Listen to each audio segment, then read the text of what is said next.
Oi, pessoal, mais uma aula de direito eleitoral. Desta vez vou falar com vocês sobre o tema da infidelidade partidária, especialmente conversar com vocês sobre as consequências da infidelidade partidária, saber quais são as hipóteses de justa causa diante das quais a mudança por um parlamentar eleito para outro partido político diverso daquele pelo qual foi eleito não vai gerar a perda do seu mandato. Vamos estudar alguns aspectos processuais, por exemplo, qual órgão da Justiça Eleitoral é competente para julgar a ação respectiva, enfim, quem pode ajuizar a ação, prazos. Então a nossa aula de hoje vai ser sobre esse tema da infidelidade partidária. Vale dizer que se você não assistiu à nossa aula de sistemas eleitorais, recomendo que você assista, porque é fundamental para que você compreenda a lógica por trás das consequências da infidelidade partidária, e especialmente o ponto do sistema proporcional. Então assista lá a nossa aula sobre sistema proporcional, salvo engano, é a nossa aula número 3 desse curso de Direito Eleitoral Online. Tudo bem? Então, sem mais delongas, vamos aqui. Primeiro apresento para vocês a base normativa, ou seja, as normas que vão fundamentar a temática de hoje. Começo com a Lei dos Partidos Políticos, a Lei 9.096 de 95, isso porque lá no artigo 22A desta lei vai estar prevista a infidelidade partidária e suas consequências, e também estarão elencadas as hipóteses de justa causa, as hipóteses atuais, vigentes, né, de justa causa, lá no parágrafo único do artigo 22A da Lei 9.096 de 95, vou já falar dessas hipóteses com vocês. Vale dizer que o tema ele foi inicialmente tratado por uma resolução do TSE, lá do ano de 2007, que é a resolução 22.610. A temática envolvendo as consequências da infidelidade partidária foram inicialmente tratadas nesta resolução. Posteriormente, o Supremo Tribunal Federal entendeu que essa resolução só se aplicaria para mandatos proporcionais, e aí posteriormente o legislador, alterando a Lei 9.096 de 95, tratou do tema, mas alguns aspectos da resolução 22.610 são aplicáveis, inclusive porque trata de questões relacionadas ao processamento da ação envolvendo a prática da infidelidade partidária. Em 2021, uma emenda constitucional, que é a emenda 111, passou a prever lá no artigo 17, parágrafo 6º da Constituição Federal, uma hipótese constitucional de justa causa. Justa causa, pessoal, é aquela hipótese diante da qual o parlamentar pode mudar de partido político sem que haja a perda do mandato eletivo, que é a anuência por parte do partido político com a desfiliação daquele candidato por ele eleito. Vou já tratar desse assunto. Então, vamos lá, vamos conversar.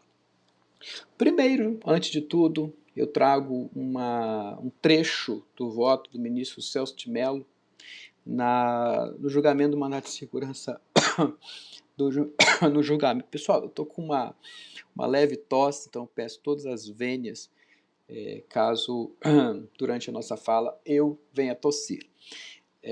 O mandato de segurança 26.603, nesse mandato de segurança, o ministro Celso de Mello assim afirmou: o ato de infidelidade partidária constitui grave desvio ético-político, além de representar inadmissível ultraje ao princípio democrático e ao exercício legítimo do poder, na medida em que migrações inesperadas, nem sempre motivadas por justas razões, não só surpreendem o próprio corpo eleitoral, o eleitorado, e as agremiações partidárias de origem, mas culminam por gerar arbitrário desequilíbrio de forças no parlamento.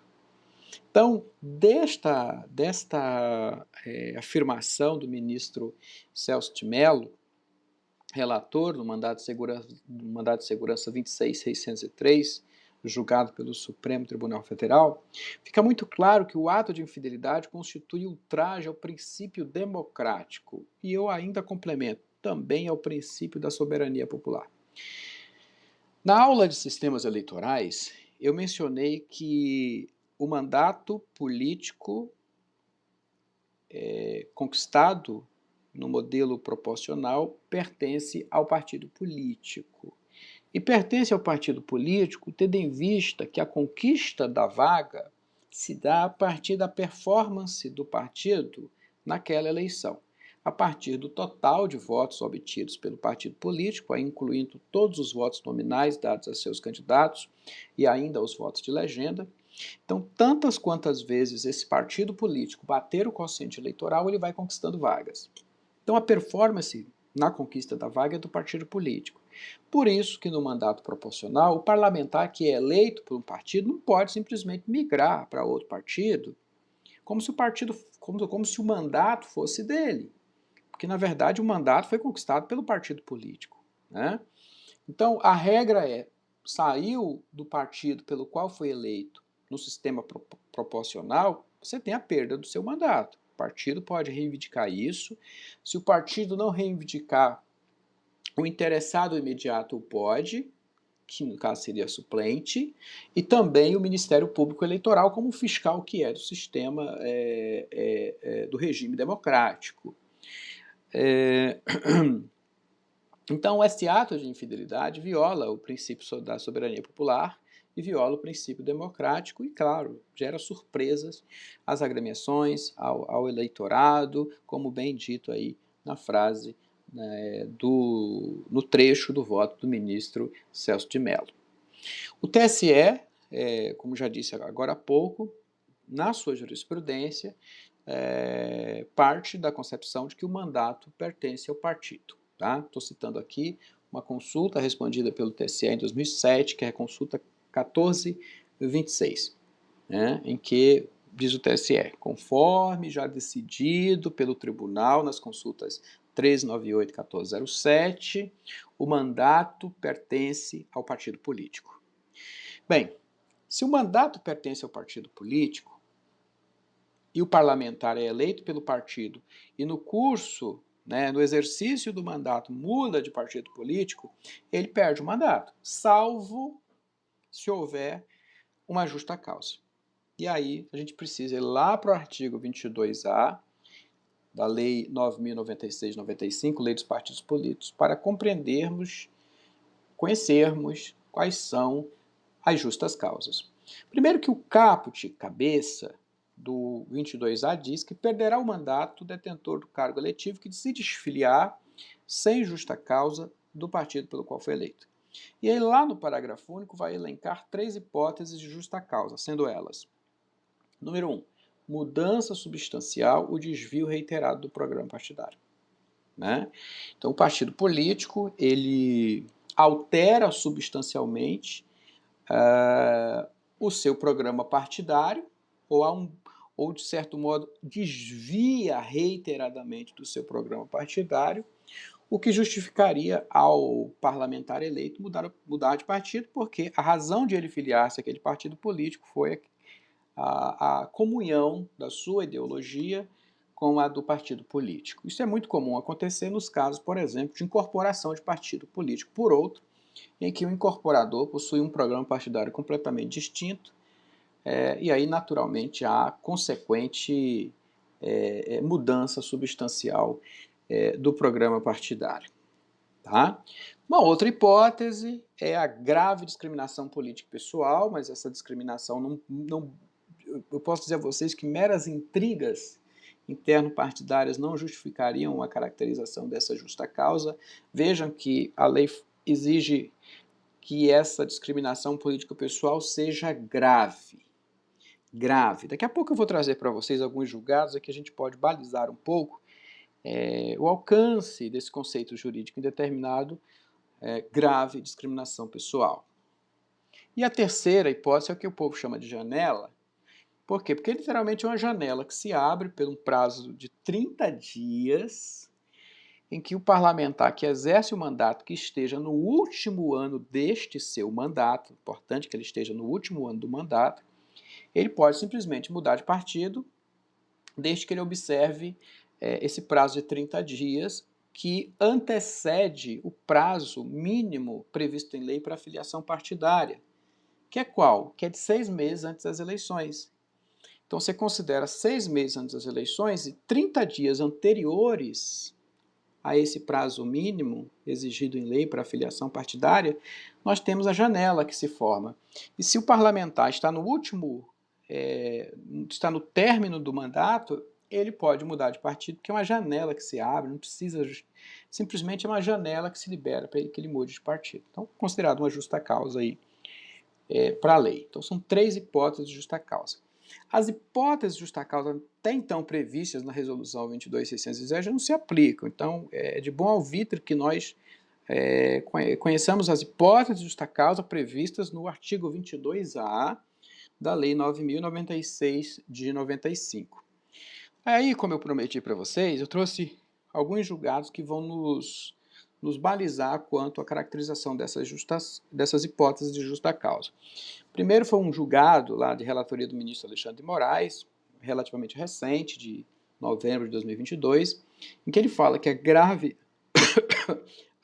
discriminação pessoal ela deve ser analisada a partir do caso concreto, de modo que sua caracterização exija a demonstração de fatos certos e determinados que impeçam uma atuação livre do parlamentar, tornando insustentável sua permanência no âmbito partidário ou que revelem situações claras de desprestígio, de perseguição. Tá? Em um outro julgado de relatoria do ministro Edson Fachin, de 2020, o TSE entendeu que meras desavenças políticas entre órgãos partidários ou entre seus filiados são inábeis à configuração da grave discriminação política pessoal, e ele complementa ali a ementa complementa.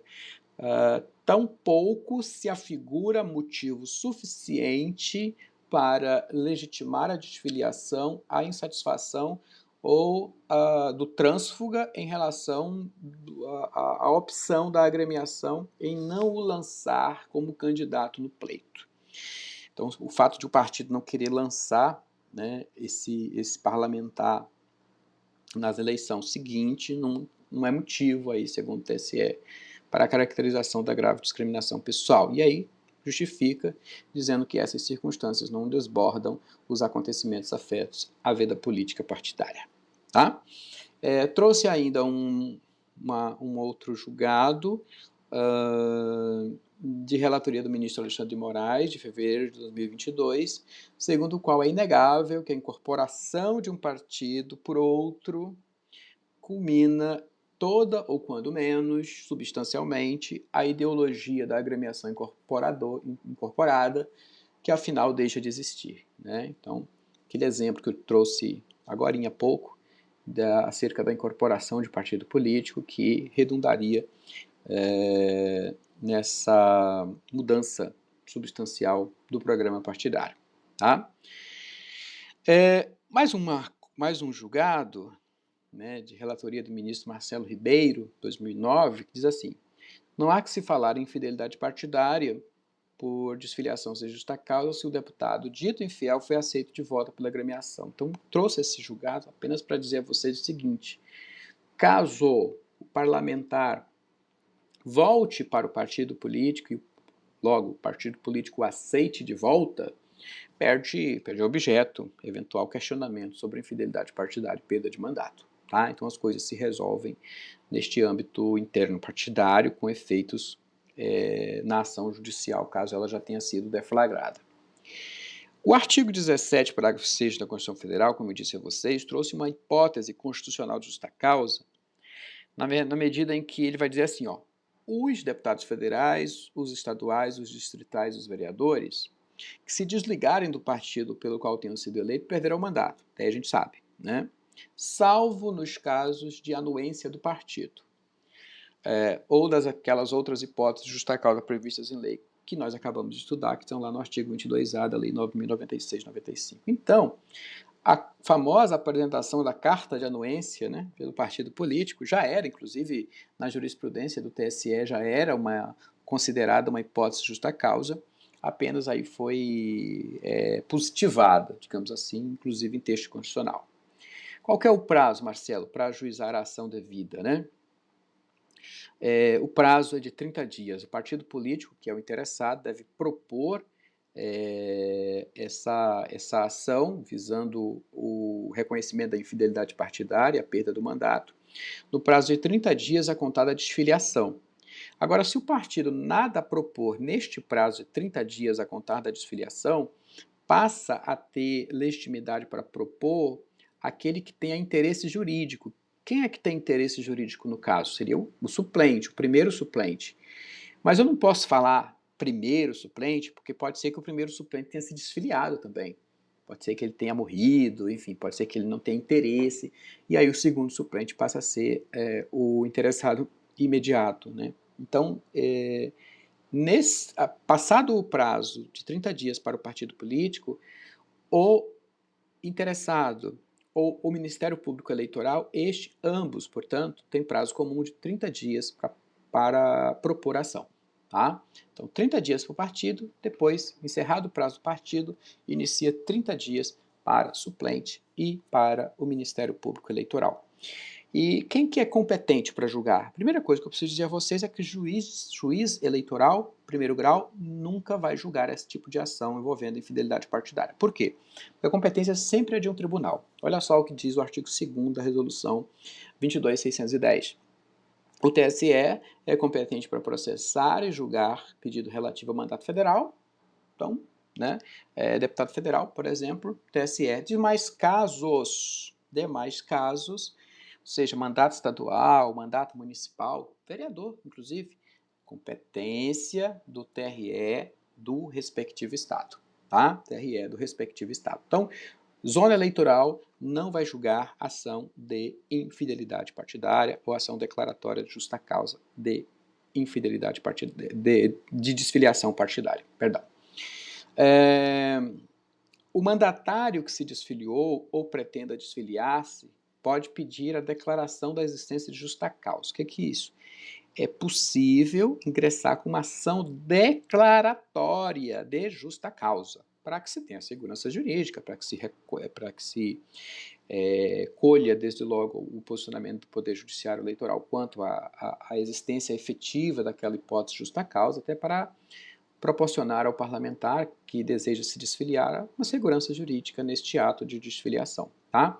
Então, recomenda-se que primeiro ele proponha esta ação declaratória de justa causa e aí, julgada procedente, posteriormente ele procede à desfiliação, porque já vai ter ali um pronunciamento do tribunal reconhecendo justa causa em seu favor.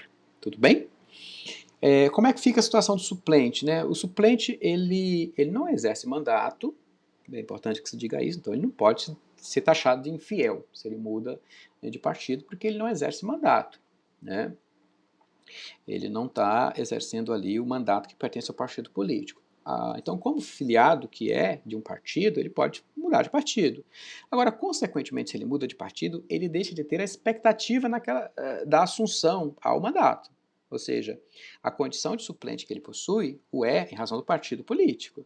Então, se ele sai do partido enquanto suplente, tudo bem. Mas se eventualmente houver lá uma vacância do cargo, enfim, ele tiver que assumir, ele não vai poder assumir esse mandato estando filiado a outro partido. Por quê? Porque o mandato pertence ao partido pelo qual ele concorreu enquanto suplente. Pelo qual ele concorreu tendo ficado na condição de suplente. Né? Salvo se ele retornar para o partido, como eu já disse a vocês, né? Resolve tudo. Tá? Agora imagina que se o suplente tome posse no cargo, já estando filiado a outro partido, o partido que é o detentor do mandato, ele tem 30 dias para propor a ação, mas não a contada de desfiliação do suplente, porque quando ele se desfiliou, ele não exercia mandato. Aí esses 30 dias para ajuizamento da ação por infidelidade partidária, ele é contado a partir da data da posse do suplente. E aí eu trago para fundamentar esse entendimento um julgado do TSE no recurso ordinário 2275 de 2012.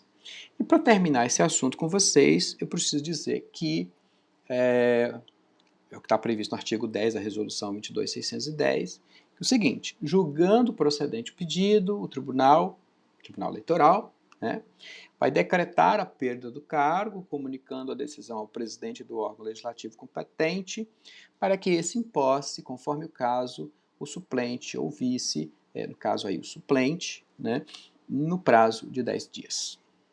Tudo bem? É isso, pessoal. Tema de hoje é infidelidade partidária, consequências, prazo para ajuizamento da ação, quem pode propor ação, quem é competente para propor ação, a possibilidade da ação declaratória de justa causa, como fica quando quem se desfilia é o suplente, se há infidelidade ou não de suplente, foram os temas debatidos na nossa aula de hoje. Agradeço a você e até a próxima. Tchau.